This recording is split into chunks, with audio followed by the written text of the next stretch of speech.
Good morning. Still morning. Morning.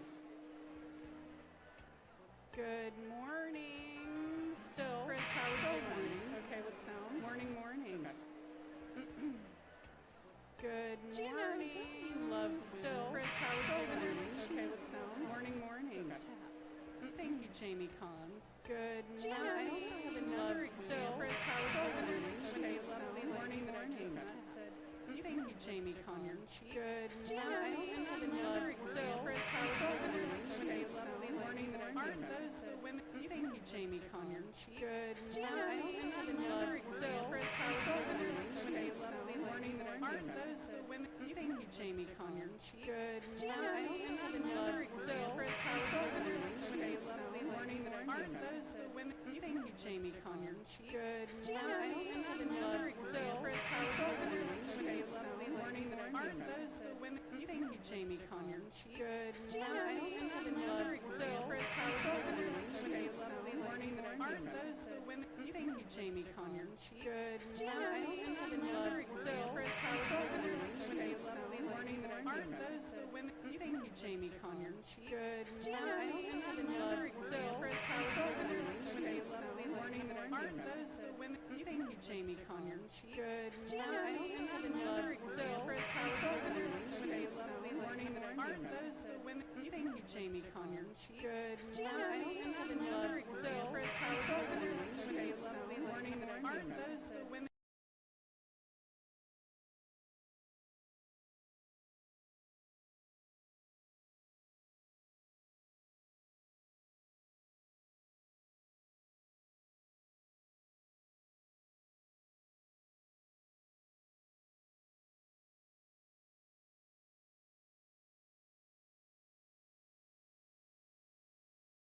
I also want to bring notice to our playlist.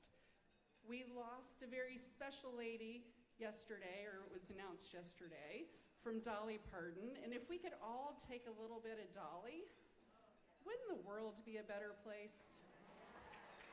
I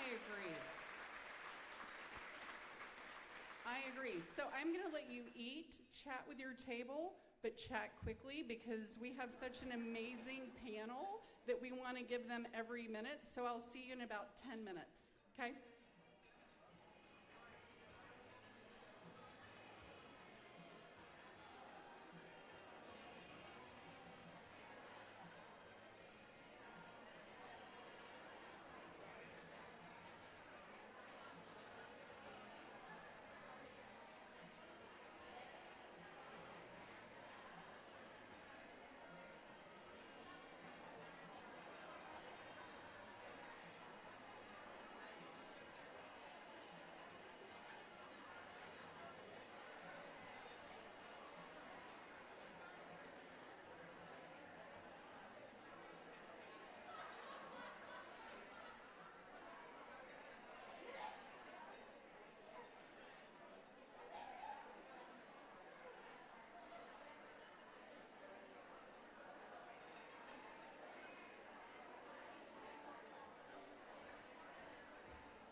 down and I learned the hard way.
It's ready.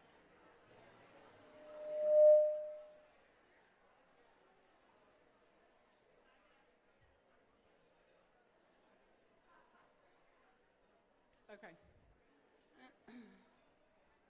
Good afternoon again. So I told you it was going to be quick, so sorry. I hope that you got some good chatting in. Again, Ashley with Women's Resource Center. For those of you who aren't familiar with the center, today is more about celebrating Equality Day, but the Women's Resource Center focuses on helping women build financial security, financial independence with strong emotional health. We've had some great success this year, and I love that Habitat's here kind of promoting their Women Build. We've had 5 women who many are part of a 2Gen partnership we do with Community Foundation of Sarasota that bought their first homes this year, which is amazing. We have another gal here with a partnership that we have in Manatee County who has a job, and I loved hearing from the gal. And Michelle, remind me the name of the organization, see if I don't write stuff down. It's a good one. That she brings women to our career closet because sometimes it's an outfit that changes how you feel about yourself. So lots of stuff that we're doing at the center, but today is about celebrating Women's Equity Day. And today we want to thank our partners, the League of Women Voters of Manatee and Sarasota.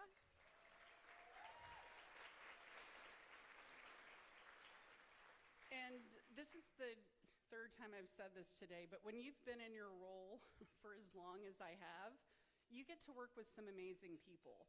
And this event used to be really led by the Sarasota Status and Commission of Women who are here today, AAUW who's in the room today, a lot of amazing women who have poured into other women in our community. So let's just do a round of applause.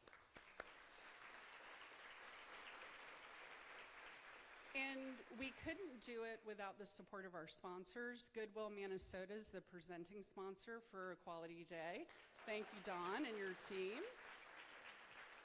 Longtime partner, Bank of America, is an event sponsor. And then we have a multitude of organizations and individuals that invest in women and families. They were on the slideshow. They're on material that you get. So pay attention to who pours into community and support those businesses. So 106 years ago, my speech is only going to be 30 to 45 minutes starting. The first step in women's equality happened with the passage of the 19th Amendment. I think it's funny, I had to get into a little debate with a gentleman to say, I don't think it was 1920. And I'm like, okay, maybe I don't spend my life on this work. But really, that was the first, right? That was the first step for women, and it was years. It was 50 years of work getting to that point. I'm not going to get into a lot of the equality issues of where we are now because Terry Condos is going to really talk about that in the close, so I don't want to steal her thunder. But really, the passage of the 19th Amendment was just the beginning, and it gave some women the right to vote. It wasn't until the 1960s, 1965, that all people got the right to vote with the Voting Rights Act. And we have to pay attention to things that are happening. So Supreme Court, there were changes to that, and it's important to know what those changes are and to stay engaged with that. Title IX opened up education, access to sports, a lot of investments in women. But would it surprise you to know that it was in the mid-1970s, before women had access to credit, without a co-signature from a husband, a father, or another male family member? That's not a lifetime ago. That's within, I don't know, was I born in the 60s? Yes. So it was in my lifetime.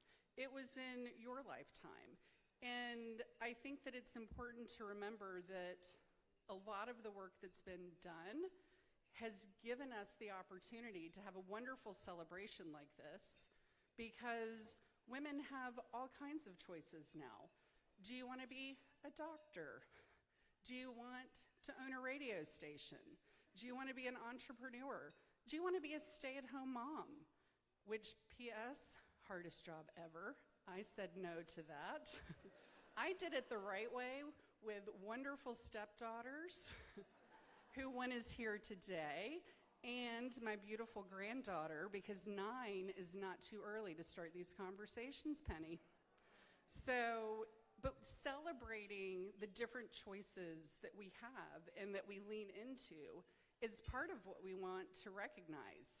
And when this panel comes up, you're gonna see an amazing diversity of life paths, choices, some really interesting perspectives of, you know, Lillian Elliott, who we've worked together for 20 years, when she can still surprise me with something, that's telling, right?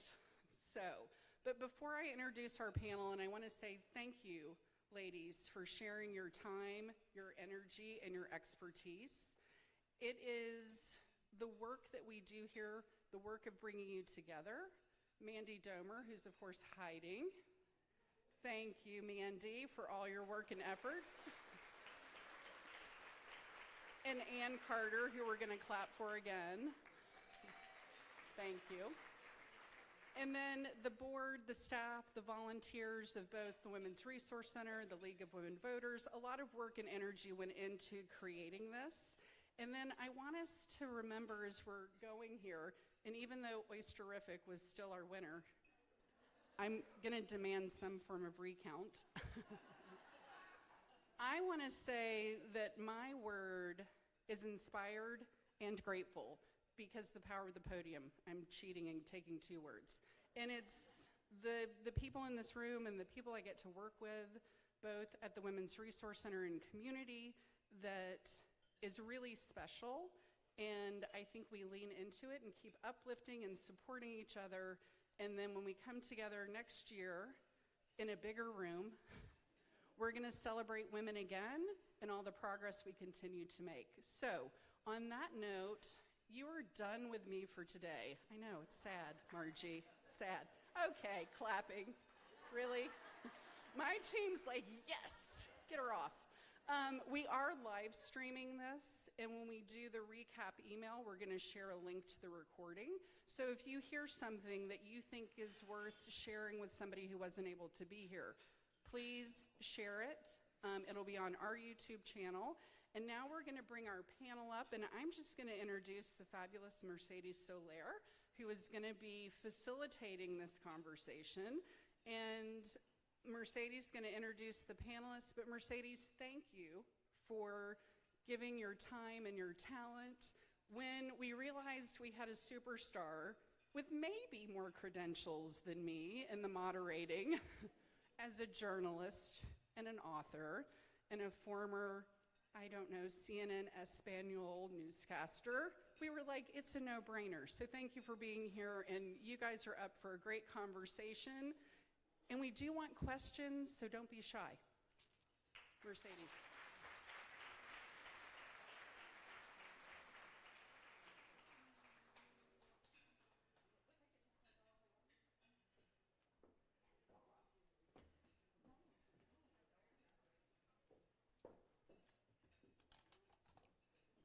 Wow.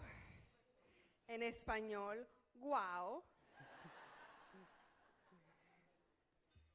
I'm so excited to be here. I'm really thrilled to be here. Thank you, Ashley, for your warm welcome, for your generous welcome. I just heard outside one of my coworkers, Fatima, where are you, Fatima? She said to me, I love the vibra here. So if you don't know what vibra means, it means that feeling, that vibration of being amongst women. And I get that too. It's really exciting to be in a room of women, and I learned that years ago when I attended Camp Empowerment, created by my dear friend Tammy Leader, co-author of a book we wrote about women. There's really something special about women empowering each other and coming together to help each other. So thank you all for being here. And for those sprinkled men in the room, thank you for your testosterone. We really appreciate your support. I'm the mother of a daughter and a son. So I'm all about empowering both genders, and all genders, actually. Thank you for being here as well. So as most women, you may have heard at home, mom or grandma or maybe even great-grandma say to you, a woman's work is never done. And she was right. And what she probably meant was the work at home, the work we do for our children and our grandchildren, for our parents, for our loved ones, family, and friends. And what she probably didn't mention is that the work outside the home is never done either. And that's the work we do to empower and be of service to our community and to empower and elevate the sisterhood. I'm all about the sisterhood. That's why I'm here, because I'm so aligned with the work of the Women's Resource Center and what they do for the women that come here. Resource and access is so important. Without that, it's really harder to make it through life. Of course, the work isn't even done yet. As Ashley mentioned, we've accomplished a lot, but there's been some setbacks.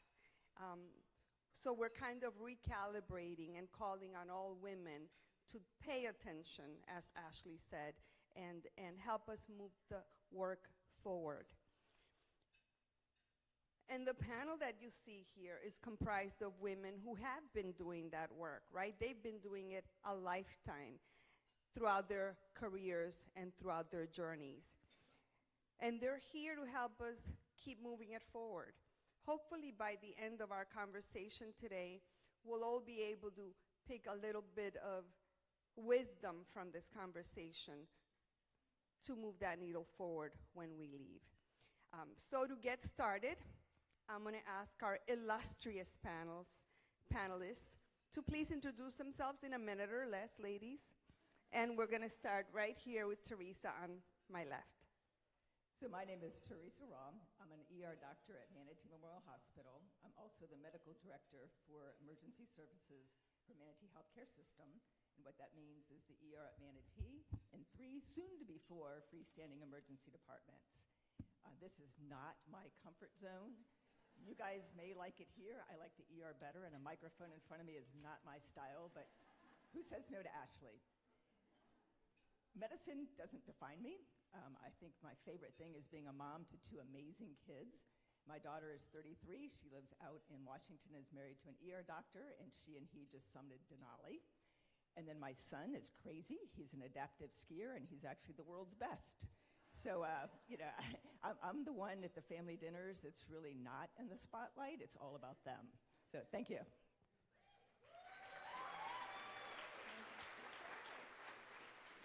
All right, hard to follow, Teresa. Good afternoon, everyone. My name is Yaelin Rosario. I am a VP for Bank of America. I run the Sarasota market, so come see me if you need bank accounts, okay? Aside from my day job, I'm also a wife and a mother, teen mom. For those of you who have kiddos in sports, you know how time-consuming that can be as well. But truly my passion is being able to apply, the experiences and the lessons I've learned, through the adulthood and give back to the community and really empower women, young adults, kids, to truly see their financial future for what it is and give them the options. So thank you for having us today.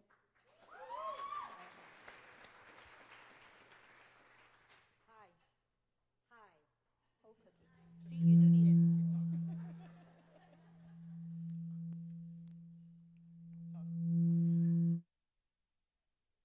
Okay, well, that was was pretty cute, wasn't it? So, my name is Cookie Boudreau. I am what we call a transformational management consultant. That means that I get to work with companies, organizations, and individuals who are up to transforming the world. And I'm lucky enough to have that as my day job and my volunteer job and everything else. I'm one of those people that gets to actually do what she was put here on the planet to do. And so it's really a joy for me to come to Women's Resource Center and kind of make a difference with women who I think literally are the difference makers on the planet. Love that.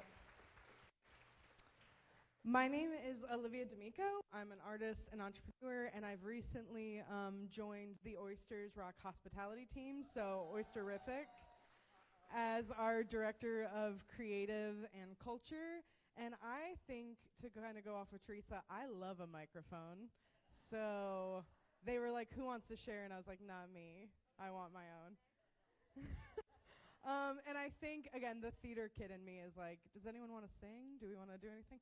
Anyway, I love to just create spaces. I think that's one of the biggest, I think everything that I do, whether it be in art or in hospitality, parties, events, I just love to like set a table and create a space. And so whatever that looks like and however that looks, that's my passion, and I think that's what kind of shows up anywhere I kind of go, and that's kind of what I follow, is where can I go build longer tables, where can I go pull up more chairs. So I love this conversation and the ability to do this. As I look around, I see so many friends and so many women who do that in our community, so I'm grateful to be a part of this.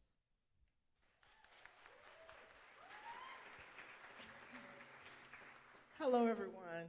My name is Lillian Elliott, Director of Operations for the Women's Resource Center. Y'all know how to make a girl feel good. It is a blessing to be here today. I am a mom and grandmother of 5. Those are the most important roles that I hold, if anybody knows me. And then I would say the second role that is most important to me is an aunt and a sister. Everybody knows that I have a beautiful niece and an awesome sister. That says a lot because after being an executive with PepsiCo for 35 years, it was important to me to continue to give back in ways that I've always done. That's making it easier for the women that came behind me, the people that came behind me. And so that has defined my need to be with Women's Resource Center. When Ashley and I met 20 years ago, I was deep in being an executive at PepsiCo, but we connected immediately. And I knew that when I retired, I wanted to do something that I loved. And so I'm blessed to be here today. Thank you.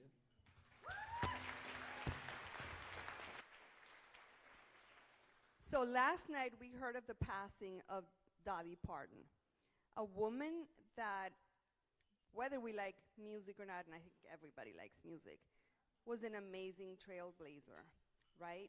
She just represented so many of the kind and wonderful attributes that I think many of us would love to represent.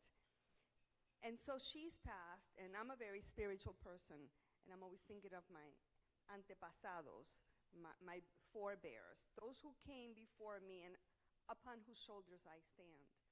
And I think that's what women do really well for each other. We sustain and we hold each other up so the ones coming behind can step on that ladder and step even farther. However, there's always been that narrative of, what can women do and how should women do it and how far can we let them go and how far can they really go? How do we break that narrative for ourselves and for our culture? So I'd like to start right back with you, Lillian. What do you think your life would have looked like when you started in life and you got through school versus what it is today? When I was in high school, I just knew that I needed to go to college so that I could take care of myself. My mom had always told us, my sister and I, you are not beautiful, you cannot sing, so you need to go to school and get your education so you can take care of yourself. because you cannot depend on a man to do that. So in high school, I learned to 10 key by touch so that I could always have a job. I knew that I was going to be doing something in an office somewhere. The way that God works is that PepsiCo hired me to be in manufacturing, so I had to quickly pivot to something that I didn't know that I loved, and that is building high-performance teams. So my job is today, I think I'm probably doing what I thought I would do. That's helping people. Amazing. Olivia, what about you? Because when I first met you, you're in a totally different space. Olivia has a master's degree in divinity, and I was really attracted to that part of you, that spirituality in you. But you're doing something totally different now. Yeah, so I'm a church kid. I grew up in Bradenton. I've lived in Bradenton my whole life. I've worked in 3 kind of large churches in our area, and that was kind of always the path of even how I was an artist and how I was a creative person. But I built teams in those areas. The church world is kind of a hospitality world when you get down to it. So it's a lot of the same principles of how do you talk to people, how do you interact with people, how do you care for people. So kind of like what you're saying, when I look back and I'm like, oh, I did all of those things. That's really strange that I've pivoted into this different world. But again, it is still that world of creating spaces where people can be themselves and be the best version of themselves and be in community and be known. And so that is a thorough line to a lot of still what I do. And I still write theology and I still work in that area, but I did not think I would ever leave that. So it was a pretty hard, that was like 5 years ago, and I had to really like grieve the life I thought I was gonna have and of what it looked like. And it was kind of like 5 years recently of a lot of quietness, and I've been running my own businesses and kind of, resting in the shadows and just trying to realign myself. But I do think we have to allow space to grieve the things we thought we would be and still understand that we can be in a space now that still might be joyful and wonderful and a place we feel like we should be, but that doesn't negate maybe the life we thought we would have, because I still can hold those two, that joy and grief are never enemies. They're not enemies. They're not against each other. They're friends. And so I think that's a reality that I've grown in. And how do we listen to the voices in our head? Because my mom, different from your mom, Lillian, believed in me so fiercely. She if I could have said anything to her, and she would say, yeah, sure, let's go. I'm right there with you. But at a certain point, we either accept the voices and accept the messages, or we break free from them. So I'd like to go to you, Cookie, and ask you, how do we give ourselves permission to really just go out there and fulfill our own destiny? How do we grab a hold of our destiny and not pay attention to the future we were told we were going to have? Oh, God, I love that. Well, unfortunately, I think I had Lillian's mother. So it might be kind of hard to imagine, but we had the same, they came from the same school. I remember distinctively in junior high and early high school, my aunt and my mother sitting me down and going, okay, you need to think about what you're going to do for the rest of your life when you get a divorce. Now, I'm 83, so you got to imagine that was a while ago, okay? So it was never a doubt in our lifetime that I was going to be an independent person. That was never a question. But I went a route to where I was in the medical field. I was a medical technologist. I managed clinical diagnostic laboratories for years. And I one day had a moment where I went talking to a doctor, and he challenged me, and I was like, I'm not going to put up with this stuff. I'm just not going to let somebody talk to me like that. Yeah. End of story. So that's when I made a career shift. Instead of diagnosing what's wrong with people, I found out that I could actually empower people to find their voice, to stand up for what they believe in. Now that's a tough journey, what you're talking about, because all those childhood things and those cultural things become those voices in our head. And then if we believe them, they become the truth about us and about life and about other people. And that's what I think we all stand for and why we're here, is that there have been some truths that kind of got sold to us, but when you recognize the fact that you bought it, you can return it. You can return it.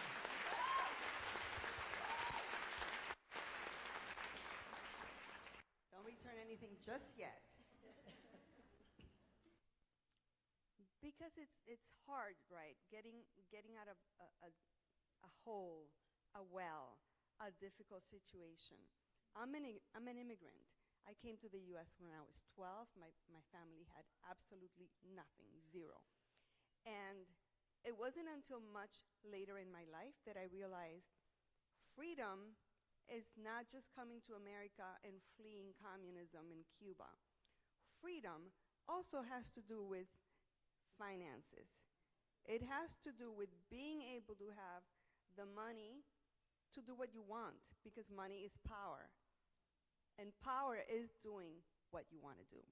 So now I'm coming to you, Yailin, our expert banker, to ask you, Ashley just mentioned that it wasn't until the 1970s that women were able to get credit cards without having another signature on there. How do we become stable financially when we're starting from zero? How do we grow our wealth? And how do we gain confidence in doing that? Great question. So for me, I relate to your journey too. You know, I come from an immigrant family. Being that my first language is not English, I lived a lot of my early childhood years in Cuba myself with the traditional mindset that if you're a woman, you are the wife, the home taker, you are here to take care of the kids, and that is your sole responsibility. And having the opportunity to come to this country at 8 years old and experiencing for the first time a totally different vision than the values instilled with me at a young age, it gave me the curiosity to learn what is the difference and what is in it for my future. And I had to, you talked about inner voices earlier, I had to follow my inner voices because unfortunately at that age and having that traditional background, my mom didn't know any better because that's how my mother grew up and my grandmother. So I had that inner voice tell me, you gotta learn what financial freedom is. You gotta get curious, you gotta ask questions. And financial freedom is not necessarily about how much money you have in your bank account. Yes, that helps. But the reality is understanding the choices that it will give you to shape your success, right? Being able to go out to the community and learn about how to build your credit, how to build your wealth, what key factors apply to purchasing your first home, and understanding that you have a choice, that you don't need to depend on the male figure. And by the way, I love my husband. We've been together for 16 years, and we have a very happy marriage, but he values that I need to be able to make those financial freedoms for myself. So curiosity and always taking the step forward, whether it's uncomfortable, whether it's scary or awkward, to learn how you make those choices for yourself. That financial literacy, right? Olivia, what about you? Tell me about your experience and how did you face some of the barriers being a young woman, maybe, wanting something different, and I don't know if you were alone or not alone, but we all face Yeah, barriers. I'm very single. Yeah, Not enough men here for you right now, Olivia, sorry.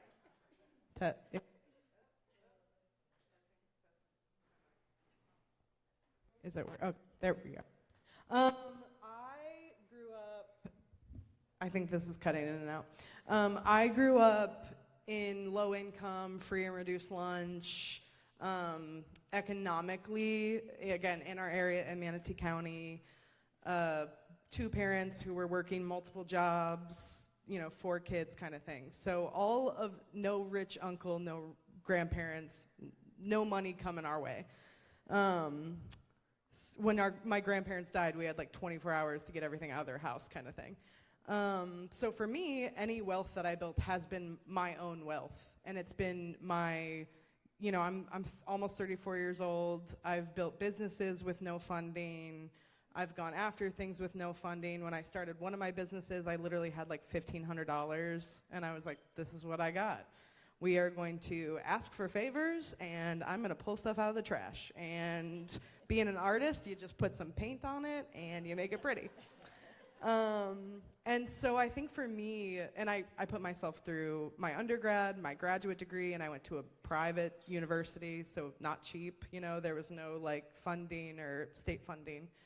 And for me, it was that like, what is freedom for me, and what is the value, like what is money to me? Because again, if you've ever been in a situation where maybe you've grown up poor, money is like the golden calf. Like it is scary. You have to get out of fight or flight with money. You have to be like, the thing in front of me, I can let go. Even when people like don't finish their plates, it's that thing of like, you're not finishing your plate? Like when I went to a friend's house and they were like, what do you want for dinner? I was like, don't your parents tell you? Like, you pick food and order it? We don't do that. Like, you eat the meal in front of you. So I think, again, it was redefining, like you said, what is success for me and what is the value for me? And so for me, it was being able to care for myself and a neighbor. Like, can I care for myself? Can I make opportunities for other people? If I have $5, can I give someone else $1? How can I bring people with me on the financial journey? And that's still how I look at it, less about dollar amounts and can I take care of myself and some people around me. So I think for me, that's like financial wealth. And Teresa, what do you think we maybe misunderstand about money and the power it can bring, or power and the money it can bring? So I think one of the mistakes people make is thinking that money automatically means power. Money does not mean power. You can have a lot of money and have zero power. You can have a lot of power and have zero money. What money gives you is options, and being able to use those options for your own growth and your own well-being. And one of my mantras when I had the opportunity to speak with younger women is put yourself in a situation where you can buy your own darn dinner. Don't rely on anybody else, not your parents, not your spouse, nobody. Rely on yourself and put yourself into that situation. You can inherit money. Money can get you into a boardroom. It can get you a seat at the table, but your voice may not be heard. So I think keeping those two things separate is important. Power doesn't always equal control either. Power just gives you influence and an opportunity to help guide organizations, guide your home, guide your workplace, your church, your creative space, because you're actually being heard, because you've worked to achieve that. That you can't inherit. That is something you get by hard work, by having people respect you, and by perseverance. And just quickly, what does perseverance mean? You want me to get to my next question? No, I'm just kidding. Perseverance is setting a goal and working toward it. And sometimes it requires other people to help guide you and push you along the way. But you have to keep pushing forward in order to be able to have the power and to be able to have the success that you're really hoping for. Lillian. I think good. When I talked to you ladies this morning in preparation for all of you, I said when you introduce yourself, don't talk about necessarily what you do, your job, or our jobs shouldn't define us. And a lot of times we walk through life thinking, I'm a TV journalist, or I'm a mother, or I'm this or that. But we should be more than that. We should be able to carry all of ourselves with us. So having said that, Lillian, how do you define success? And I'm not necessarily talking about a job. Success for me is very similar to what you ladies have shared, and that's being able to help others. That's always been my goal, always been how I navigate the world. Sometimes not expecting that I can, but people tell me later the impact that I've had, and that is what gives me fuel for my day. How can I help remove barriers? How can I help build confidence? How might I help organizations to create cultures where people can thrive? That's success for me. I have no money because I give it all away. I have 5 grandkids. So success for me is being able to take care of myself and create better things for other people. And so if you could go back and talk to 5-year-old Lillian today and hear mom say, "You're not pretty," what would you say to 5-year-old Lillian? Well, I want to make sure that y'all understand my mother. My mother was a realist. I was not pretty at 5. Now, what she told me was, that's why you must stand straight. That's why you must have confidence. That's why you must be smart. She poured into me those things that are important. Being pretty is not important. That's really what she was saying. You must have that confidence in yourself, and you can be whoever you want to be. That is something that I learned very young. That was mom's love. Yes. What about you, Cookie? How do you define success? Well, I didn't always have this voice. Like, I know who the heck I am, and I know I can make a difference. And that's a huge gift some women gave me when they stood for me, because I had those other voices, okay, mine, that I bought from other people, and I believed that I wasn't worthy as growing up. But once I found out, once I experienced somebody being able to stand for me, somebody being able to go, "You got something, let it out. Come on, let it out." That became my life's work. Because everybody is somebody who can make a difference, and they do. You either make a difference by being a leader, or you make a difference by being a victim. And that's really what my life is about, is that choice that we get to make, you know, that I have a voice and I have a say, and I'm going to say something. And that's probably the biggest gift that I have, and the biggest gift I can give somebody else. And that's when I know that I've been successful, is when I see that light go on in somebody's face or in somebody's way of walking. You know, they walk a little taller, you know. They go out and make the difference they always wanted to make, rather than chasing something somebody told them they needed to chase. That self-expression thing, that for me is success. And it's measured differently, especially for women. I think women have a harder journey through life. More, I think, is expected of us, or we're put into more cages or squares or pegged in ways that are not expected of men many times. And sometimes I think it makes it a little harder to achieve. So I see you all here as high achievers. And Teresa, I'm going to come to you because, you know, women are put under pressure by other women as well. How did you navigate pressure going through your career, going through school, postgraduate work, on top of the hard work the pressure of achieving as a woman? So I think times have evolved. I grew up in a household where my dad is in his late 80s now, where women were perceived to be barefoot, pregnant in the kitchen. Nobody in my family had ever gone to college. And when I went to my parents and said, I want to go to college, I want to do something in healthcare, the initial thought was, why? My mom kind of stayed quiet, and my dad really just thought he'd avoid answering the question. So when I said, no, I really, really, really want to go to college, and by the way, I want to be a doctor. So my father said, fine, I'll pay your way through medical school, but until you get married, then you're your husband's responsibility. Once I got into medical school, they were very supportive, and I'm very blessed that they paid my way through medical school, and I graduated with no debt and got married 2 weeks later.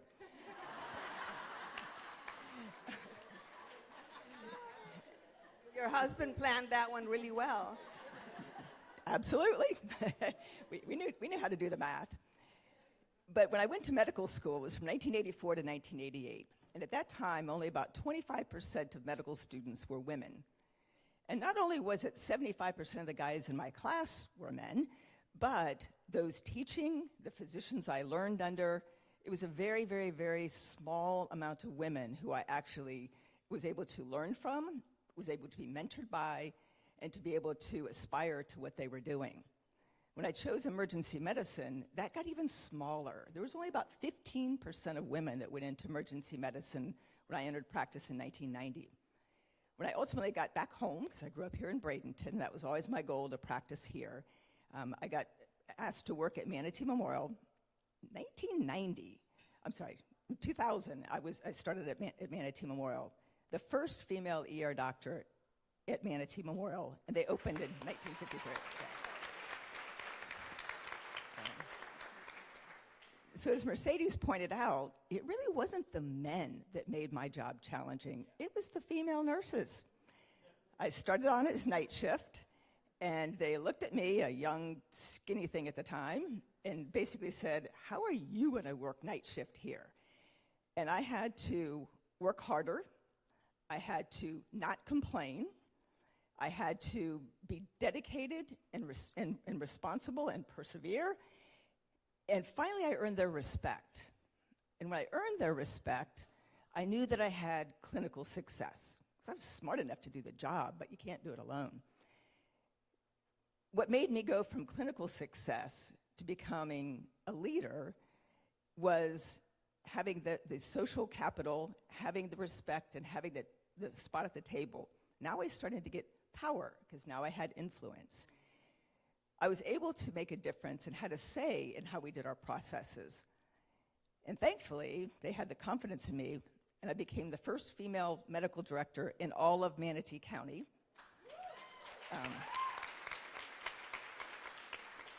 So that was in 2004. To this day, I am still the only female ER medical director in Manatee County. We do have an assistant at Blake, and I'm rooting for her. I'm hoping someday she gets to take over the reins. So when we talk about equality today, about 50% now of medical students are female. About 25% have achieved leadership roles. So we still have a gap to go, but I think the answer to that is really in believing in yourself and in being able to prove to those that are the naysayers, without being cocky and obnoxious, that you can do it. And as soon as you start getting that traction, that's where you can start making a difference in being an influencer and a leader.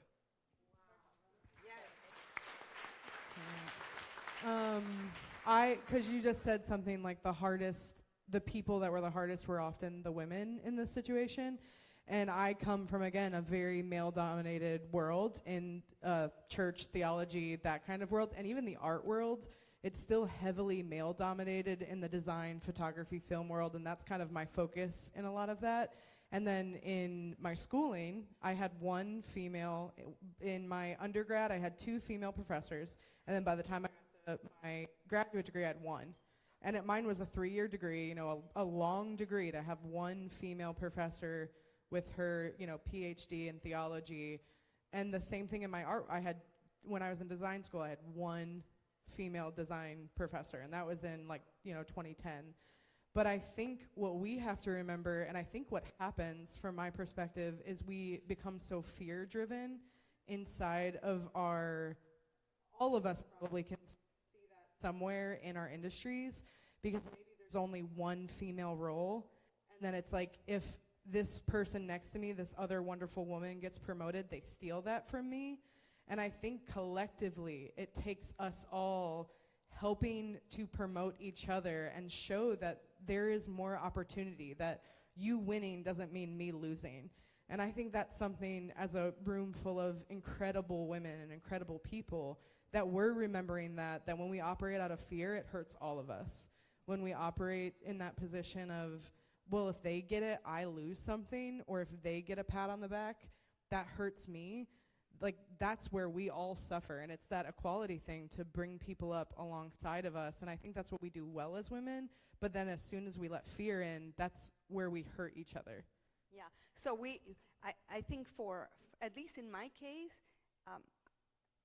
I would take hold of our interns when they came in, take them under my wing, take them out in the street with me, teach them how to stand in front of a camera, how to write a story. And luckily, in my experience, all of my news directors and producers were women. It was a business really taken over by women in Spanish television. And it was tough, but that whole sisterhood did take over eventually. So what I did learn throughout my career was that you always look back and look to find the woman behind, 5 years behind, younger, 10 years younger, 15 years younger, and figure out how to pull her along and teach her the ropes and help her gain her self-esteem and understand that she could hopefully, take over your job one day. Yes. I want to say another thing about this, okay, and from a slightly different position.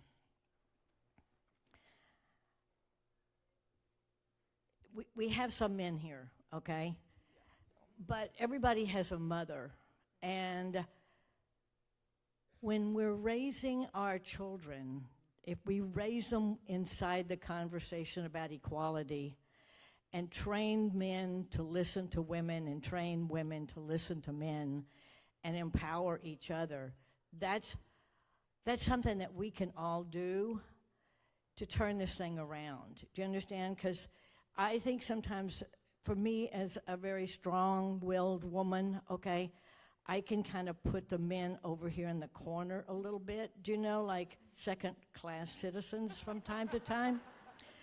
I know none of you ever have done that. And but, like there's a place where, like raising sons and things like that, it's a whole different world right now. And that's an opportunity for us to mentor them as well. Yeah, we love our men. Oh, yes. I have a million things to say about that, but we're running out of time. So what I'd like to do now is ask you if you'd like to ask any questions of our panelists to come forward, raise your hand, come to the mic, so that we can all hear you. And if not, then we would wrap it up. So I'm going to count to 3. Mom. Anybody interested in a question? Come on over.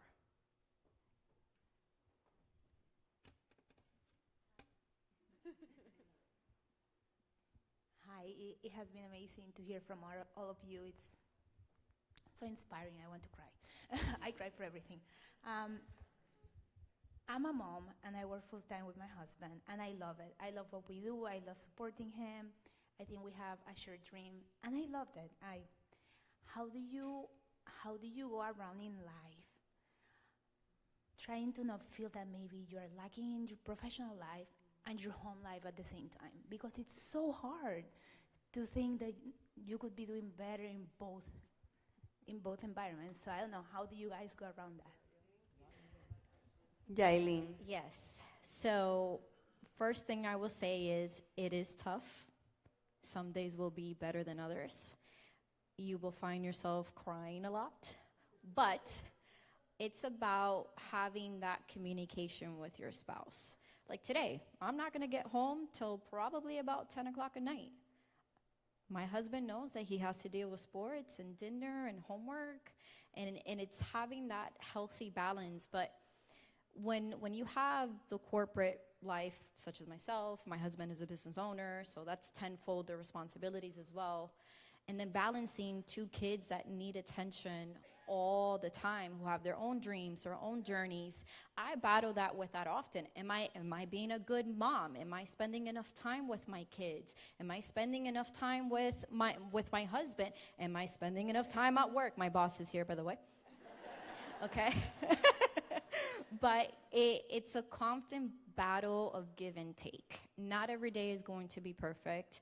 Not every day you're going to feel that you did the right thing or you drove success. But as long as you can sleep at night and say, my family is taken care of, I have a roof over my house or over my home, and I have, some type of financial freedom in the bank account, that's really all that matters.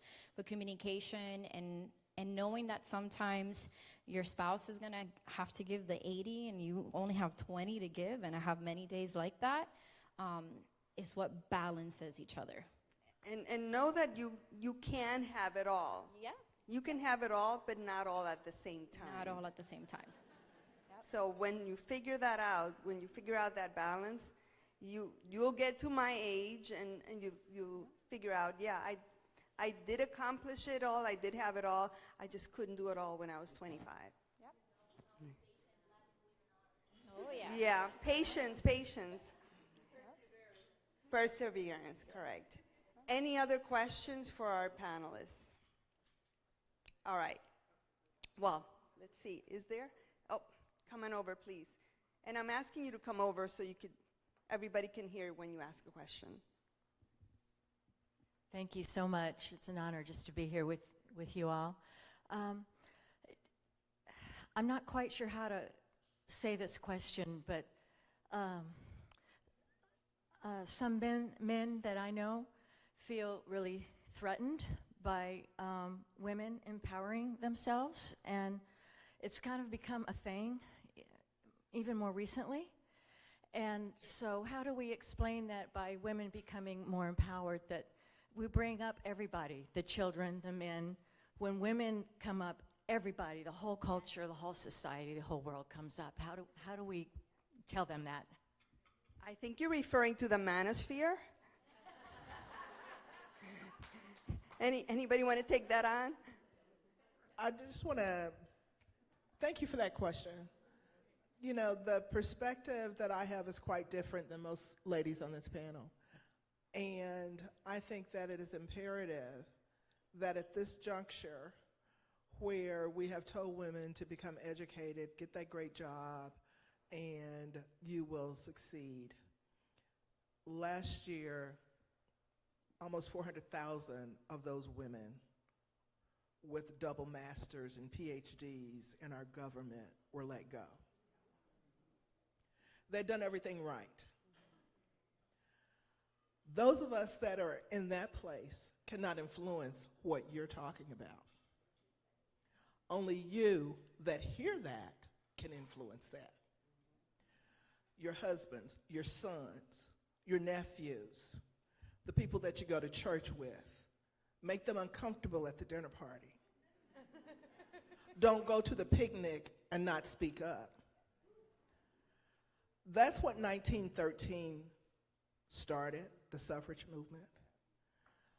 The women only got the right to vote because they challenged those husbands. The black women were there to support. They were working on their own things. You heard what Ashley said.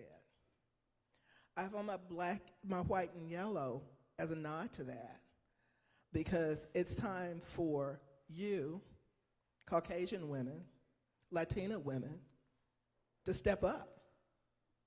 Only you can influence that. How can you influence it? With your vote.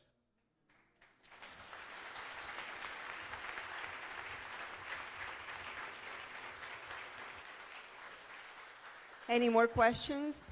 I think we have time for one more. Please come up. This will be our last question.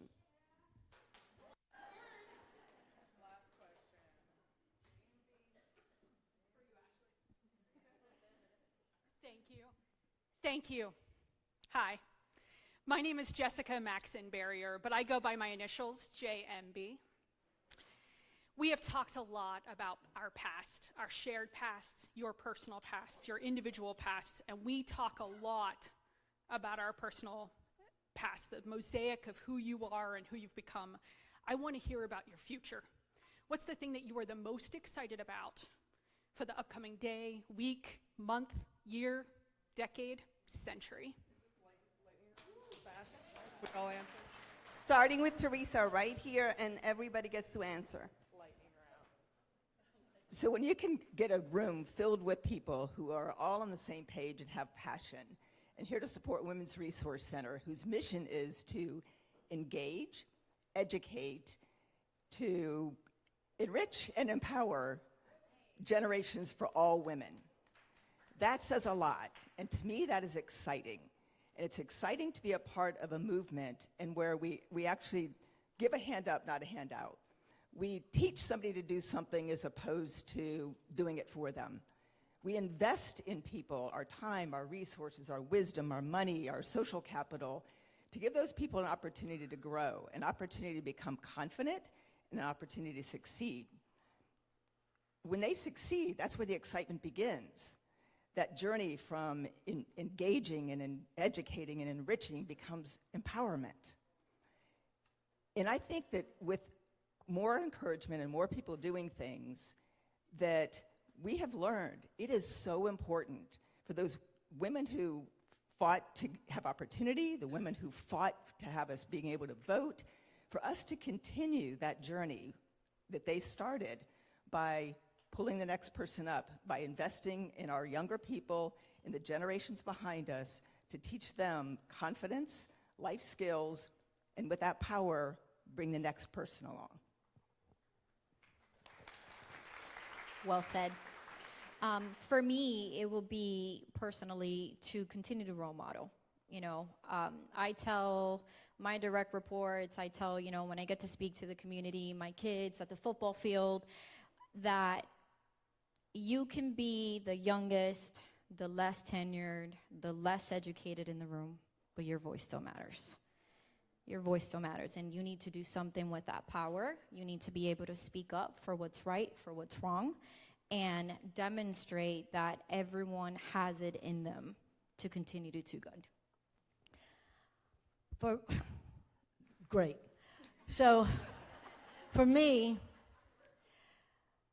I discovered that comfort, like, you know, this is a land of retirement here in Florida, and I discovered that comfort is really poisonous to people getting that they make a difference no matter how old they are, no matter what kind of condition their bodies are in. Comfort's not the thing, the be-all, end-all, be-all for all of us. Knowing who you are, standing up for what you believe in, and saying what you need to say. If you're upset about something, speak up. If you're excited about something, speak up. For God's sake, speak up. Quietness is killing people. That's what really, and that's what I am out to do. And that's why the League of Women Voters and the Women's Resource Center are things that I deeply and believe in and invest in.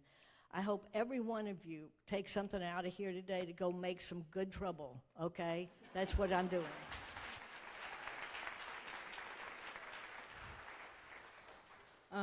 The thing I'm excited for, and I think working towards, this mic is just, yeah, I grabbed it, okay.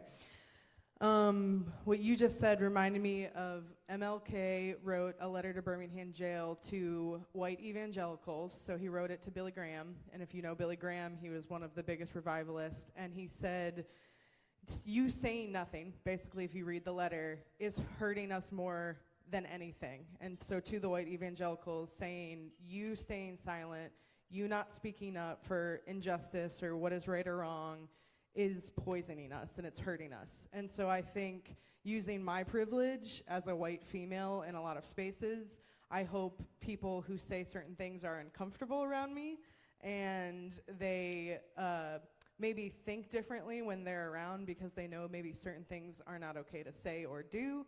And then I hope too that I am a peace bringer at the same time, so that through those things that we can create more avenues and places for peace, and to remember that that is foundational to who we are as people. And when we do that in our communities, I don't think I can change maybe a lot on big national levels, but I can do it here. And I can do it in our community, in my neighborhood, and in my circle of influence. And continue, as Wendell Berry says, to keep planting sequoia trees and for the shade for the next generation, that I'll never be able to sit under that sequoia tree. It won't grow in my time, but that generations to come will be able to sit and rest under the shade of the tree. So I will wrap it up very quickly. Cookie started something that I think people have heard before. Get in trouble. Yeah. Good trouble. Necessary trouble. It's time for some necessary trouble, people. And I'd like to just end by saying, if we want to look forward, November 3rd is Election Day. And if you have something to say and something you believe in, please go ahead and say it at the polls and vote, because that's how we really get our voice to make a difference. Thank you so much. On behalf of this amazing panel, thank you for having us. Okay, I'm your closer. First, let me hear a shout out from all of my League of Women Voters sisters out here. Who's there here? Good. Okay, so it's raining outside, so you're going to give me 5 minutes, and we're going to get fired up. Okay, my name is Terry Condos. I'm the Vice President of the League of Women Voters of Manatee County, here with all of my Sarasota and Manatee sisters. Okay, so here are my closing thoughts for you. So, remarkable women, right? Thank them all for being here. But my question to you is, was it possible for these remarkable women to have led their lives, achieved their accomplishments in the past, right? What conditions had to exist for these women to succeed and to be so remarkable? I am inspired by these amazing women. Unfortunately, it doesn't change the fact that despite 3 major historical waves of progress that Ashley outlined at the beginning, we as women are still second-class citizens in our society, and minorities even more so. So on this Women's Equality Day, we have to be honest and recognize that we have categorically not achieved equality, that we have been lulled into acceptance of what we have. This is the reality of our inequality. In 2026, American women working full-time, year-round, typically earn about 82 to 84 cents for every dollar earned by men doing the same work. That is still true today. Women experience higher rates of poverty than men, 20% higher, largely because of unpaid caregiving responsibilities that limit workforce participation. Women face a significant retirement savings gap, accumulating 40% less wealth than men by retirement age. Women are uniquely vulnerable in their voting rights because almost 80% of married women have taken their spouse's last name and can be uniquely challenged to prove their U.S. citizenship increasingly as laws are changed on what is required to register to vote in our country. Women are 51% of the population, but still make up less than 30% of U.S. Congress people, and a woman has yet to be elected president, even though we've tried. In the business world, women hold only 31% of senior leadership roles, and this isn't increasing. That is a drop from 34% in 2025. Things are not getting better, they're getting worse. Female board members occupy about 1/3 of seats at major Fortune 500 companies and represent only 10 to 11% of Fortune 500 CEOs. We have less bodily autonomy and access to reproductive rights than we did prior to 2022, with more than 20 states having placed new significant restrictions on women's choice in the last 4 years. Women disproportionately faced higher rates of sexual assault, sexual harassment, and domestic violence in our society. And the Equal Rights Amendment passed in Congress in 1972 has still not been published and certified. It should be the 28th Amendment, and we should relentlessly insist on its certification. The fact that it hasn't been certified and published for over 50 years is undeniable rejection of the equality of women in our society. And as long as this inequality is our reality, affirmative action and DEI remain unfortunately necessary. So why do we continue to accept this second-class status? Why are we now losing ground? As our ally Frederick Douglass told us in 1857, this is what he said: "Power concedes nothing without a demand. It never did, and it never will." Making the point, thank you, Lillian, making the point that true change requires active resistance, maybe some good trouble, some protests, some agitation. And what he meant by that is that those who hold power will push limits and impose injustice only as far as people, in our case women, allow them to. That rights are never handed out freely by those in control. They must be forced through organizational pressure. And I can assure you that people dressed like me fighting for the 19th Amendment, our right to vote would not have been passed in 1920 if Alice Paul had not been chaining herself to the White House fence on a regular basis, if Carrie Chapman Catt had not pressured the US president into supporting women's right to vote through strategic political lobbying, if she had not organized a massive network of women across the country to lobby state lawmakers directly. They made the case for our rights the topic of everyday conversation in families and in homes, in state legislatures, in editorial columns. What it takes to create change is not changed. And we will not achieve full equality for ourselves, for our daughters, for our granddaughters, if we allow our rights to be attacked, our freedoms decreased, if we continue to accept our second-class status, which is where we still are. So what can be done to regain or restore our voice and ensure conditions for remarkable women that we heard from today to flourish in the future, for our daughters and granddaughters to have these remarkable lives? Well, as a member of the League of Women Voters, I might be a little biased, but on this day, on the 106th anniversary of the 19th Amendment, I will reiterate what some of our panelists said, and that is that voting is the most important tool that we as women and as citizens have as we continue our fight for the unachieved goal of equality. Go vote. So when you all sat down, you've probably tucked it away because you needed table space, but when you sat down, there was a sheet of paper on your napkin. And that was a plan of action flyer. And on it, when you pull it back out at some point, you will see a list of actions that you can choose to take. There are pieces of legislation in play today that threaten or lessen your power as a woman and a voter, including male voters.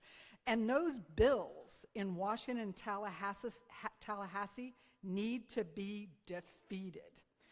But they will not be defeated if you don't speak out. There are laws on that piece of paper that are on the table that could be passed, that would restore our rights as voters to the heights they reached in the 60s, 80s, and 90s. But they definitely will not be passed if you don't speak out. And then when you have the full power of your voice and your vote, there are structural foundations that can give women their full range of options in our society: equal pay, affordable health care and child care, reproductive rights and freedoms. They have to be demanded vociferously, unabashedly, relentlessly. Remember what Frederick Douglass told us: power concedes nothing without a demand. We have to make a demand. They never did, and they never will. So without a clear and consistent demand from you, from all of us, we will not have equality and we will continue to lose ground. So we have a choice. We can allow our equality to continue to deteriorate for us, for our daughters, for our granddaughters, or we can demand the equality the suffragists and civil rights fighters sacrificed and even died to win for us, and we dishonor their struggle and their fight when we don't speak up and we don't insist that the journey continues and that we achieve our goal. So I say to you, as many others have, but I'm going to add a few more caveats to it. Register to vote, actually vote, and use your vote to make it possible for every woman to be remarkable. So we are going to finish up with a final word cloud, if that can be brought up on the screen. So after listening to this amazing panel, after my attempt for 5 minutes to get you fired up, what are you inspired to do leaving today? Put your word up in the word cloud. What are you inspired to do leaving today? While you're doing that, I'm going to, on behalf of Ashley and the Women's Resource Center, on behalf of the Sarasota and Manatee Leagues and all of our corporate sponsors, I want to thank all of you for being here today. We just feel so strongly we can't let Women's Equality or Inequality Day and the anniversary of the 19th Amendment go by without raising our collective consciousness of where we stand and where we need to go. So thanks to all of you.